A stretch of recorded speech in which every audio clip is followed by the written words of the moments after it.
Welcome to Bellingham Voices. I'm Marie Marchand. On today's show, I'm happy to welcome Bellingham City Council member Dan Hammill. Thanks for joining us, Dan. Thank you. It's great to be here. So when you started on the council, it was a unique situation where you were appointed rather than being elected. You were elected in 2015 later on, but in 2014 you took Kathy Lehman's seat that she vacated a year early. Shortly after you first started, I asked you how it was going, and you made the statement, "I was made for this." What do you mean by that statement? I think that may have been early on in my tenure, but I do think that I was made for public office, and I'm just genuinely happy to serve my community and be a part of the city council. I often hear the term he or she has a heart for public service, and I sense that a lot in you, especially because you spend a lot of time with your constituents. So would you describe yourself as having a heart for public service? I think it's in my DNA. Mm-hmm. I think it's both in my the way I look at life and the way I try to lead my life, and it's the same for my wife Kelly Bashaw, who's also an elected official. She serves on Bellingham School Board, and so we've given a lot back to our community. But I feel like it's our community has given a lot to us, so it's there's that reciprocity there. I feel like the city council members have to have a heart for public service because they work almost full time, even though it's a part-time job. So not only do you attend meetings, but you have to be researching, talking to staff, and then constituents. Were you surprised by the amount of time it takes? I was a little taken aback at first. The learning curve for city council person is vertical at first in terms of how much you have to learn. It's a whole city's worth of issues and problems and challenges and good things too as well. But because of the nature of the work, like you said, there's a lot of research involved. There's a lot of talking with constituents. Not everyone agrees on everything. In the beginning, there was a lot of learning who does what and how systems function. Mm-hmm. So I made it a point to meet with every department head within the first 6 months of my tenure when I was appointed. And that helped me I have a framework and a kind of a ground plan for understanding the city and how it functions. And I'm still in that process of understanding. It takes, in my opinion, probably takes about 3 years. Mm. And I'm just going into my third year now. And things change, and so it's not as if the city's a static entity. It's a very dynamic and fluid thing. So it does take a lot to understand how things work, and you're a part of that as well. So you're a decision maker, so you're deciding early on. So for me, that means I want to have my facts. I want to understand what the issues are on both sides, or multiple sides, if that's the case, and I want to understand the outcomes.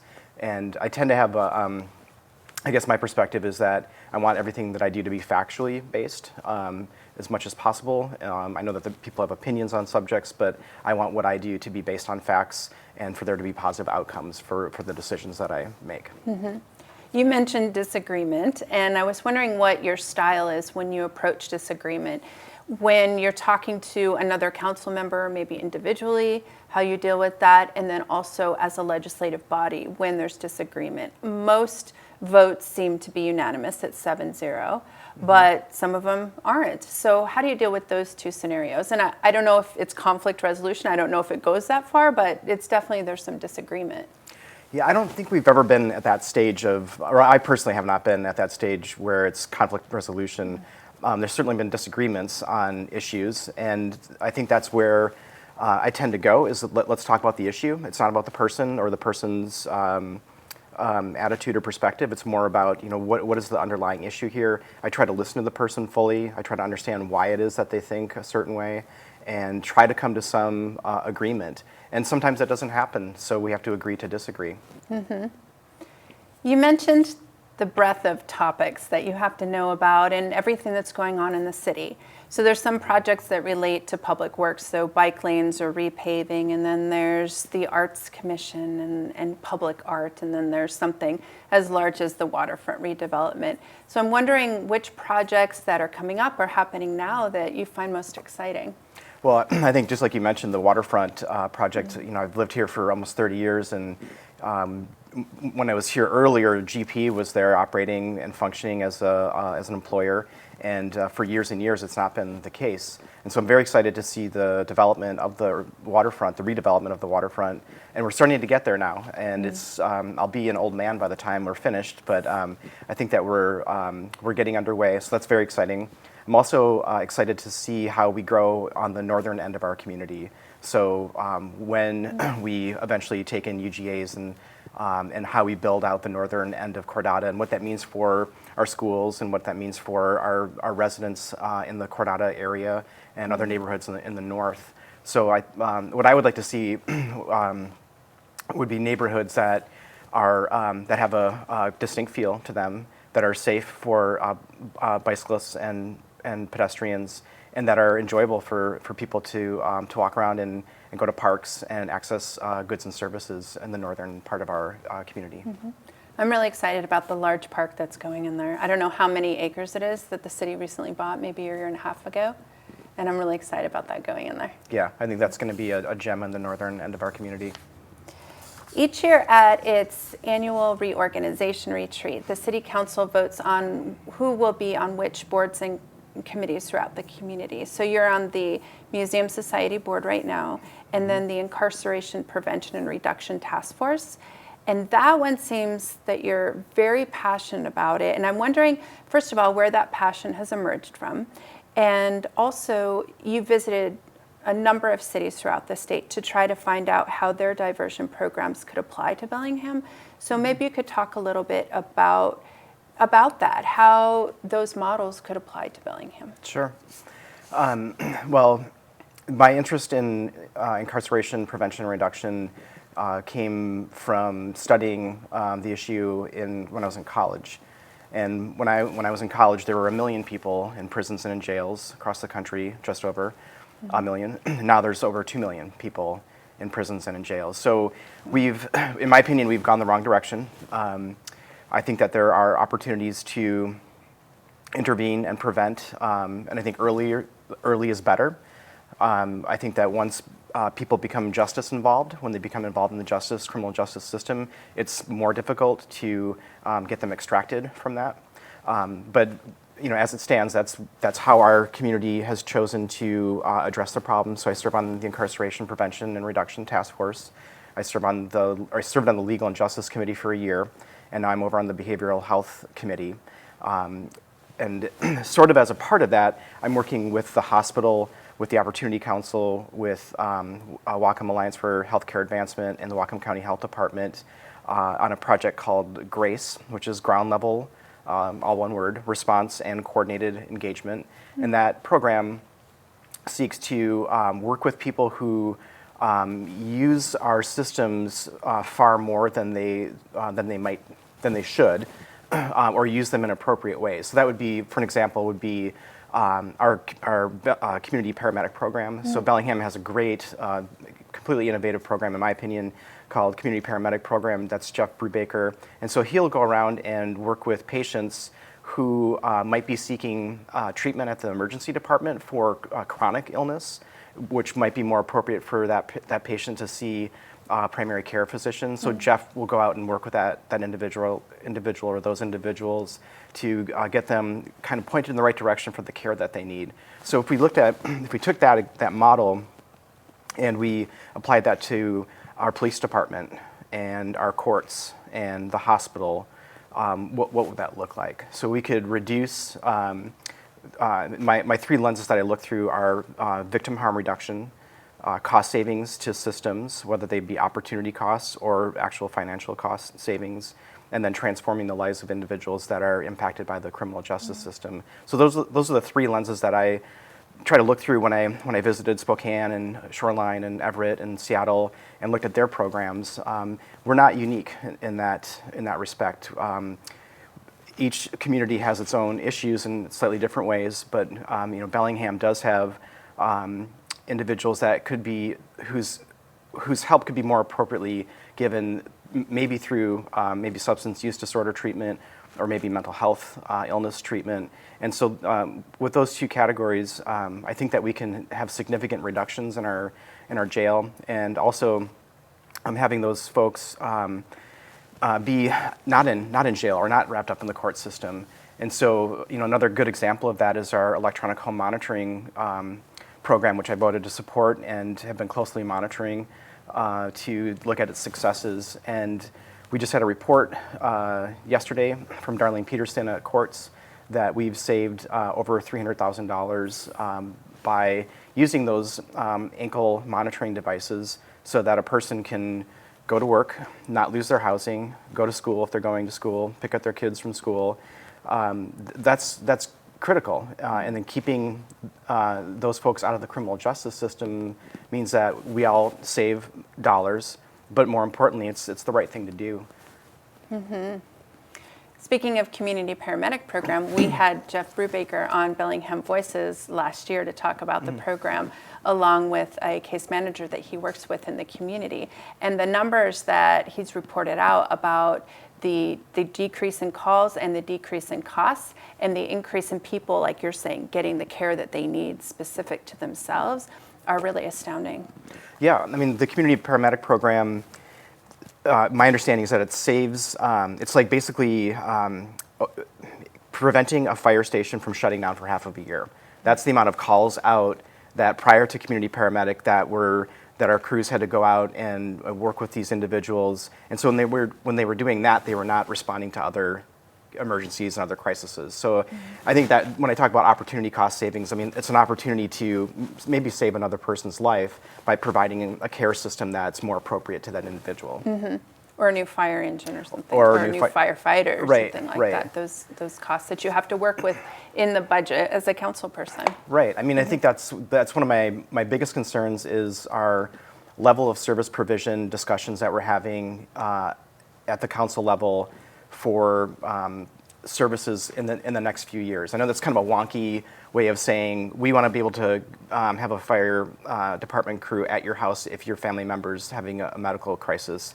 We want to make sure that if a person is called in because of a domestic violence situation, that our police are there within a certain amount of time. We want our systems to be responsive at an urban level of service. Mm-hmm. And so these discussions that we're having are critical in how we go about that. And what it comes down to is funding.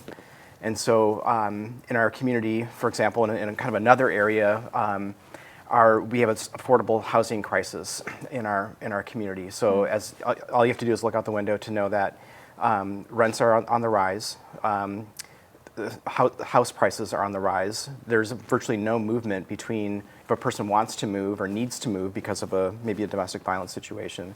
And so we've known this for quite some time. And in 2011, some conversations happened with some individuals when I wasn't on council in the housing advocacy section of our community.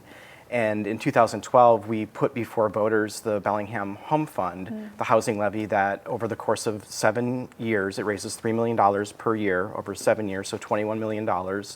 And those funds go to production, preservation of housing, supportive services, and strategic acquisitions of property. And primarily the people that benefit from the home fund are seniors with low incomes, families with low incomes, people with disabilities, and veterans. So people in our community that really need the housing are able to either maintain it or get new housing. And a good example of that are the Eleanor apartments that are on Ellis, or off of Ellis Street there. They're just being built right now. There's a big Bellingham Home Fund sign out in front. There's also farm worker housing on Bakerview that was completed, and I think people have actually moved in now, so that facility is completed. And then as far as like strategic acquisitions, the Aloha site on Samish is a good example of how we can take those funds and apply it to a redevelopment of an area which was once had some criminal elements to it, but is angling towards supportive housing. Yeah, so the Aloha acquisition is a good example because the housing authority will be going in there. So their offices will bring workers to that area. So theoretically, that's kind of a base for some economic development activity. And on top of that goes a number of housing units for folks. The Bellingham Home Fund is one example of your community involvement before you became appointed and elected. There may be people at home who are interested in running for office someday, And I see that involvement that you had prior as a way that you gained experience and knowledge and were able to learn how to navigate city systems. So talk a little bit about what other community involvement you had that you felt prepared you for this position. Sure. Back in the 90s, I moved to Bellingham in 1989, and for the first several years, I really had no connection with my community. And I knew that there was an absence of that, and I could feel it. I couldn't quite put my finger on what that was.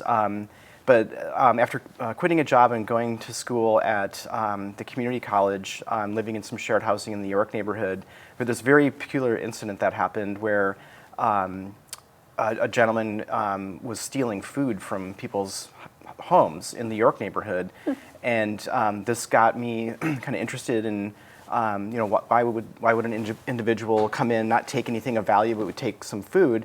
And it turns out he had a mental health illness, and he was hungry, and so it just got me thinking that maybe care could be provided for him so that he wouldn't have to do that. But that got me involved in the York Neighborhood Association in the late 90s. I was its youngest president and first renter, as far as I know, and that really got me interested in my community and heavily involved in the broader community. I would invite speakers to come to our meetings, and we'd turn out people by bringing newsletters to their doorsteps and encourage people to come. So that kind of community organizing, to me, felt like I could make a change in my community.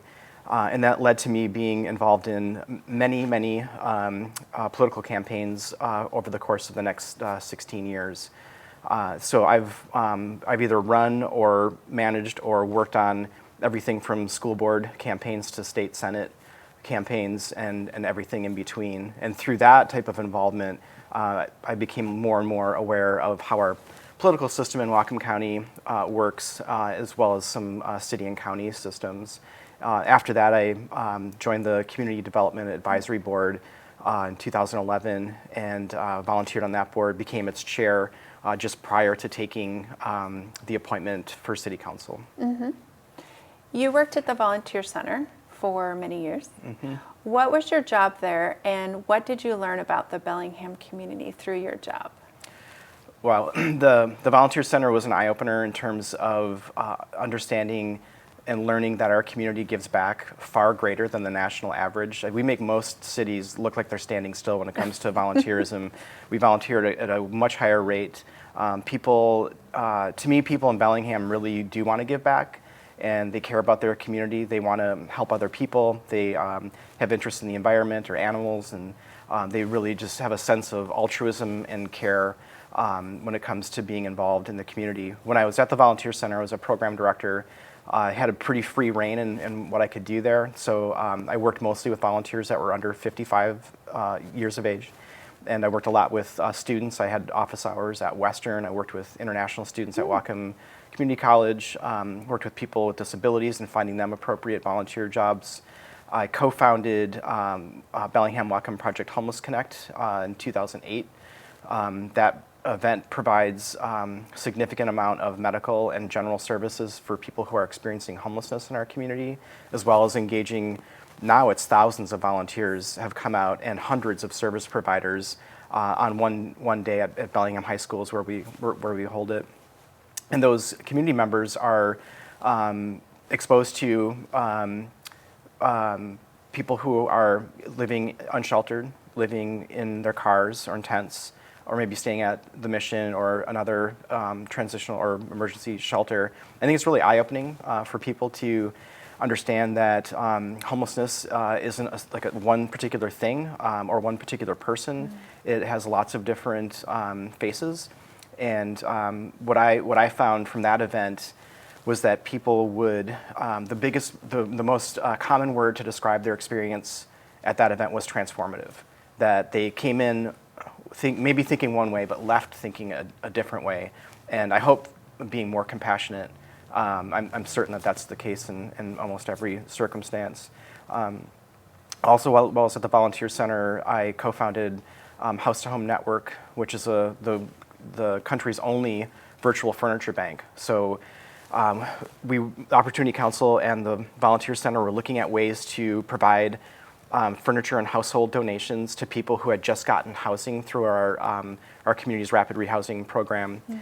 And what would happen is that people would get housing, but they wouldn't have any money to furnish the apartment. And so we still do, but at that time we had children sleeping on the floor and moms and dads sleeping on the floor. So you can imagine a child's probably not going to go to school well rested, or a parent's not going to go to work well rested. And so we really worked on a system. How can we do this? We didn't want to do a bricks and mortar store or a furniture bank in that regard. It was too costly. So we thought about, well, what if we had furniture donations that community members could provide, and volunteers could go and pick them up and deliver them straight to the household that needs them. And the other furniture banks, we talked with other furniture banks across the country. They thought we were crazy for this idea. They didn't understand how it would work, and frankly, I had trouble explaining in my mind how it would work. But we mapped everything out. We worked with a development company out of Portland to kind of work on the back end of things and develop a constituency relationship manager that would match the donation from the donor to the volunteer to the household. And that program is still in existence, and it still provides furniture donations, as is Project Homeless Connect. The 9th annual Project Homeless Connect will be held this July at Bellingham High School. Congratulations. I didn't know you were a part of founding the Project Homeless Connect. I've been involved in that in the past, and then it got replicated to Skagit County. Right. So that's amazing. So a little more personal now.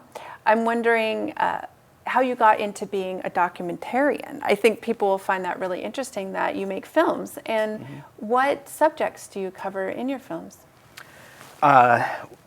So for the documentary film work, I've tried to narrow that down into thinking about like what really appeals to me in terms of subject matter, and it comes down to Northwest history and people who are slightly, I don't know, for lack of a better term, alternative, and who are in the midst of taking risks in their lives, and not dangerous risks, but I mean risks in terms of maybe like quitting jobs or things like that to try to pursue a dream. I had a documentary film called The Good Time Girls that I spent a year in 2013 filming, so a full year of filming. And Sarah Holodnik and Marissa McGrath are the Good Time Girls. They lead these historic walking tours in downtown Bellingham. I think they're actually contracted with the city now to provide some tours. But they look at our local history through the lenses of gender and race and feminism, so kind of non-traditional ways of looking at history. And I found that to be quite fascinating. And so our tiny film crew followed them around with cameras. We did a cinema verite, or in the U.S. it's called direct cinema. So it's very few or no interviews, and you're just the fly on the wall with the camera. And we shot. We had 50 shoots. We had tons and tons of footage to go through. It took me 2 years to complete the project after the filming, and only because of a brilliant editor that came on board in the end, a person named Jen Mason, who was also responsible for Family Council Day that we had yesterday. We were able to work with a local musician named Sarah Gooden, who scored the film, who's able to look at the film and conduct and compose pieces of music, and Andy Simpson, who was our director of photography. So that particular film screened at the Pickford to 2 sold-out shows in March of 2016. Wow. Did you make a film about the Underground Railroad in Bellingham during the Vietnam War? I worked on a film about the Underground Railroad, but it never got finished or released. But there was, just kind of a quirky aside, there was an active Underground Railroad here from about 1966 to about 1972. If you look at the map of the United States, this is where people would go in the western half of the United States when they were fleeing to Canada during the war in Vietnam. And so there was a presence here with the Unitarian Church and some professors at Western, and then there was a mirror operation in Canada and Vancouver that would receive these individuals. But yeah, we filmed, interviewed people that went through that process, and were a part of that. Have you ever submitted any of your films or shorts to Access Bellingham? I have not. I probably should. That'd be great to have you on there. So you represent the third ward, which includes downtown, and I'm wondering what some of your favorite things to do are in Bellingham as a whole, and then also in downtown specifically. Sure. My wife Kelly Bishaw and I spend an inordinate amount of time and money at our local restaurants downtown. We feel really strongly about supporting local businesses, but also just to be out and with our socializing with our friends. I think that's probably the biggest thing that we do socially. We are proud Culshan CLT homeowners. We live in the Sunnyland neighborhood, and I bought my house specifically based on the proximity to downtown and goods and services and places like the co-op and such. And so I think that we have a very walkable and bikeable community, and we try to take advantage of that as much as we can. So you'll often find us, walking downtown to go get something to eat or spend time with friends downtown. As far as other, pastimes, Galbraith is very close, and I have taken to, off and on over the years, now it's on very much so, to spend a lot of time on that mountain and to mountain bike and ride. And of course then the Cascades are close, the peninsula is close, Salish Sea is right here. So I think we physically and geographically where Bellingham is, we have this gem of a location, and Kelly and I try to spend as much time out and enjoying things as much as we can. When you're out and about, do people come up to you, constituents, and ask you about votes you made or advocate for some issue at all? It's surprisingly anonymous to be on the council in some ways. I think that would be different for perhaps the mayor, who's in the news a little bit more often. But because we're a body of 7, I think that's kind of diluted to some degree. I mean, certainly people who know me or Kelly will come up and maybe talk about some kind of issue that's going on in the city. But rarely do I get approached by strangers who have questions about votes. My last question is about Family Council Day. You mentioned Jen Mason, a citizen who organized that. What are some of your thoughts about how that went? Family Council Day was one of my favorite council meetings ever. What I took away from that was that I think it's important for families to feel welcome in council chambers. I think it's important for kids to get a sense of what government looks like. And I know that a 3-year-old or a 5-year-old in one short meeting is not going to have like the sudden full understanding of how their government works. But I think that's normalizing that it's okay to go to council and it's okay to try to understand how government works. I think it's important for families to be engaged in the civic process. And we had some very precocious young people last night that were speech making at age of 3, which was interesting. But I thought Family Council Day was a great success, and I hope that we institute that every year. I think that's important for families to come out. I hope so too, and thanks for being one of the champions of that and bringing it to council's attention. It's been a joy having you, Dan, and thanks so much for all your work and for being here today. Thank you. And thank you for watching Bellingham Voices, and we'll see you next time. Take care.